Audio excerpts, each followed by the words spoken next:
found him? Penguin. You found the penguin.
Ready? Okay.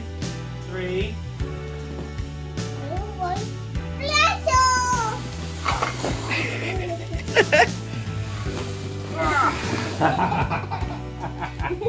Where's Robin gone? 2. Okay. Very well. We need to count down then, don't we? 3, 2, 1. Let's go. Safari Thomas. It's over here, isn't it? What's that? What? A tiger? Panda bear. A panda bear. A Christmas tree. It's a Christmas tree. Oh no! It's not going to fall off. What are you on about? Oh, the star.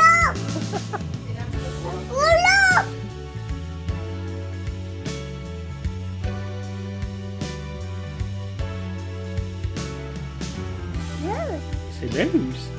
Nose. Whose nose? Red. It's a red nose, that's for sure. Wind.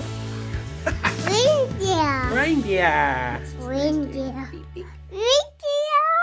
Good evening. Welcome to day 6 of Vlogmas, brought to you by your hosts, me, Gemma, and COVID. It's still kicking my butt, folks. I am channeling my inner panto queen and serving fake it till you feel it vibes with the whole face thing. Honestly, I mean, it's not even that I'm worried about what you think of how I look. It's like, I gotta sit and watch this and edit it. As you could probably hear, it's kicking my butt. My festive spirit is ever so slightly dampened, but we're still managing to have a lot of fun. Today's vlog is, hopefully understandably, a very short one. I bring to you an unscheduled cookery lesson in which Mr. Midnight makes his first ever shortcrust pastry. So if you would like to make some shortcrust pastry with us, then please do follow along. This is a fantastic pastry for mince pies, for savoury pies. It's my go-to shortcrust pastry, and it is so simple to make. Even Mr. Midnight could do it. No, that's not fair. He's a really good cook. Anyway, I'm going to pass over to Past Gemma to share the cookery lesson, which doesn't go quite as badly as the last one. Okay, everybody, Gemma Vlogmas Past here with my lovely assistant. Al's a really good cook, and he's taking over the cooking while I'm poorly at the moment. He did a load of it when I was pregnant with Robin and I wasn't allowed. This is his first time making pastries. We're going to teach him how to make shortcrust pastry for our ham pie. I learned from Little Drops Are Wonderful that it's a gammon when it's not cooked and it's ham when it's cooked. So thank you, Ali, for that tidbit. All right, so the key to this is really cold hands. Have you got really cold hands? Cold fingers. Yeah. Okay, if they warm up during the process, you might want to run them under some cold water. And we need a little dish of really cold water as well. Actually, do you want to grab that? Just one of the little tiny saucers. So pastry is basically fat, flour, cold water. The key to a short crust pastry is not to overhandle it, to have really, really cold fingers for the rubbing in method. You can do some good rubbing, Mr. Mills. So yeah, so we're going to use plain flour. We've just got bog standard own brand. You can buy fancy schmancy ones, but I don't find it makes any difference. So there you go. So for this we're using 225 grams of plain flour, or 8 ounces if you prefer ounces.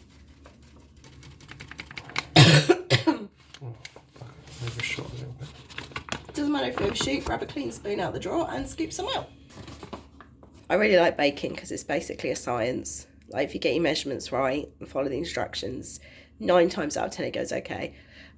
Not how we discovered with my almost garlic biscuits the other night. I mean, obviously we used a super clean bowl. Flour's the only ingredients in there, so. All right, so now you need a pinch of salt. So just tip a tiny little bit. This is just ordinary table salt. Thought it might be easier after all, actually, the one you've picked than the one I suggested. I tend to make a mess with the one I suggested, so yeah. So a pinch is not too much. Yeah, that's more than enough. So yeah, just sort of sprinkle that over the flour. Oh, very, very Bake Off. Mr. Holly would be impressed. Okay. Now the recipe from the cookbook that I've got, which is actually my mum's old cookbook, says 50 grams butter, 50 grams lard. We're not using lard, we're just going to use all butter. So we just need 100 grams of our butter.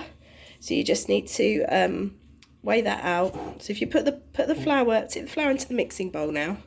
Flour and salt in there, that's it. Give it a pat, make sure it's all out. Great. And then, yeah, just a sharp knife. And these should have measuring guides on them. Yeah, awesome.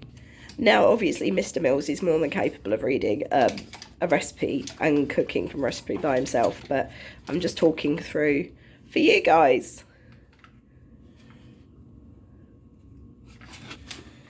All right, so what you're going to do with is just put that in the scales just to make sure it is. Should be fine. More or less. Okay, it needs to be exact, not more or less. Otherwise it won't work.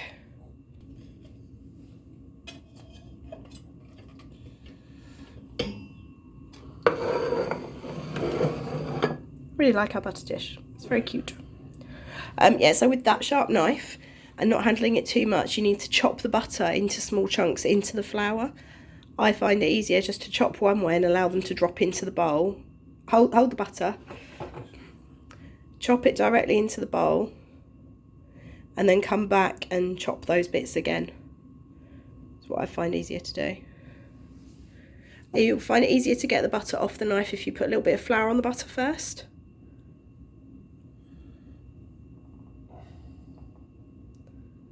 Sorry, on the knife, not the butter, begging pardon, COVID brain. Don't slice your fingers. I've managed to take the top off my knuckle with my razor in the bath earlier. That was fun. So yeah, it should come off a lot. That's it, great. It's just one of those little tips and tricks. There you go, kitchen tips and tricks for you. So this cookbook, a friend actually tracked down for me on eBay because I mentioned this cookbook that my mum had. It's a Good Housekeeping one from like 1988, I think, or either 98 or 95, either just before or just after I was born. And actually, I've got rid of all my other cookbooks. This is my go-to cookbook now. Actually, cube now. It's Yeah. supposed to be smaller cubes. Yeah, you want them to be nice and small cubes because you're actually going to be using your fingertips to rub the fat into the flour. So the smaller the cubes start off, the easier that will be. The lighting in here is terrible. My camera is not coping. Now, you obviously know how your fingers feel. At this point, I would typically run my fingers under some cold water for a minute or two just to make them really cold. Right, so next, okay, and this technique's important, Yeah. just the tips. Okay. Just the tips. So just both hands and just use the tips of your fingers to just rub the fat and flour together like that motion. Almost like you're playing a tiny violin out of sympathy for someone. So you're rubbing that fat into the flour. We're just discussing technique. There was a moment of humour there.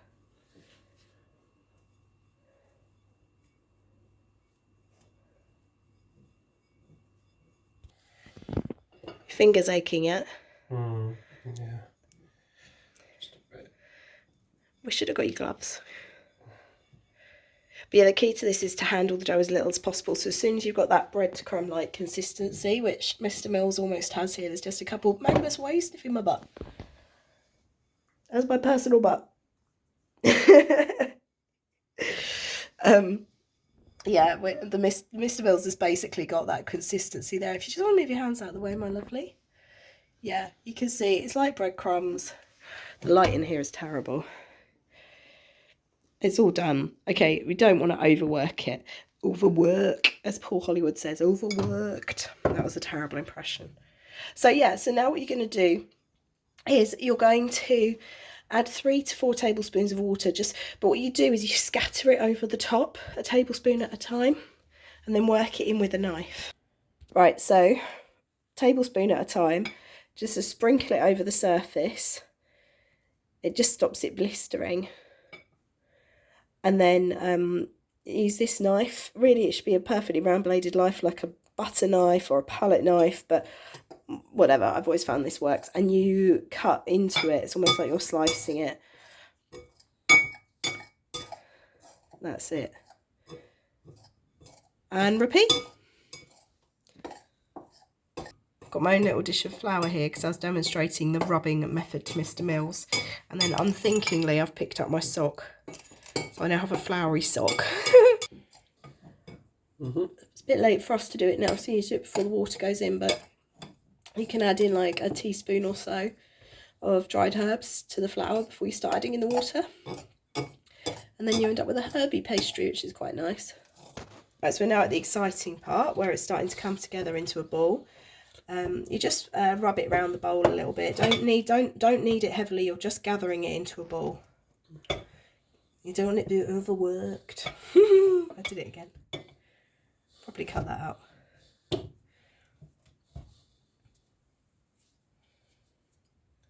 Okay. Okay, so now, very lightly, just give it a little knead in the bowl just for a few seconds. And then put it in the fridge. Well done, Mills. Your first pastry. Yeah. Cool. Cool.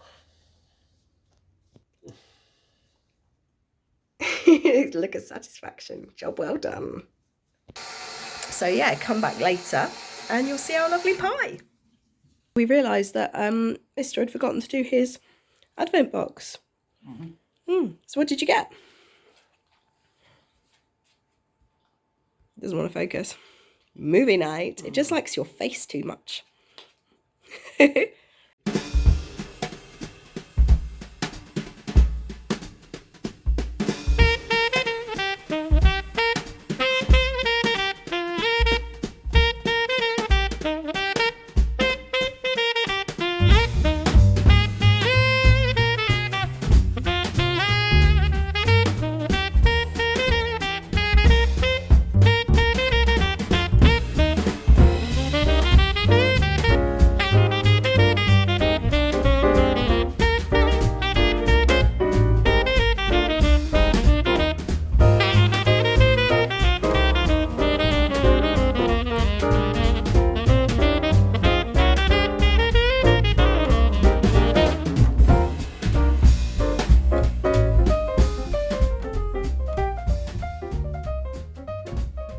Well, I hope you enjoyed that. We certainly had a lot of fun making it, or I did anyway. I'm not too sure about the mister, but he did have a little proud smile at the end. So, yeah, it's been a long day. Bobbin woke up at 5:30 or 5:30.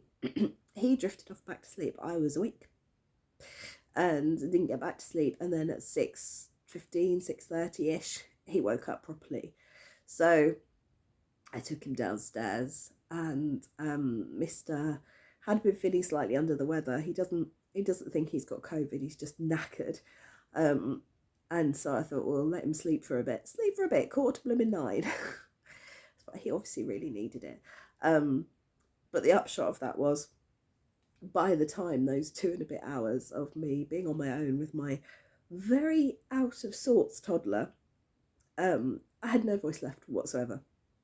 and the last thing I felt like doing was switching the camera on, so I didn't. And I've had a day of just being with my boys. I think we've captured a few minutes throughout it. And once I've got this up, I am going to curl up and watch Vlogmases and knit. I mean, I've barely even knit today. Oh, I'm going to give you a little bit nitty chat. I needed something else simple. And what was in my sock sack seemed easier than reaching into the basket that is just there and fetching out the yarn for my mother-in-law's second sock. So what I've done is started a matching pair of socks for Robin to match his godfather, his Uncle Jude's, which is very sweet. And hopefully when Jude unwraps his and realises, because Jude knows I'm making mini socks as well out of the scraps, that'll mean a little bit to him as well. So I'm down the 15 round cuff, and I'm more than halfway down the leg. I'm going to do a 30 round leg, I think. Nice thick long socks for bobbing, and then it's the heel flap, so I'll probably be doing that while I am editing this. I've put a couple more rows on my habitation, not worth getting out the bag to show you. And the other thing I'm working on that I've put down somewhere and can't find is a Christmas pudding decoration. I suddenly had the urge to knit another Christmas decoration. So check back tomorrow for a bit more knitting content. I was going to be doing the bird seed feed, the fat balls, as you know, but I went to get all the ingredients ready while Robin was napping, so it was ready for him when he woke up.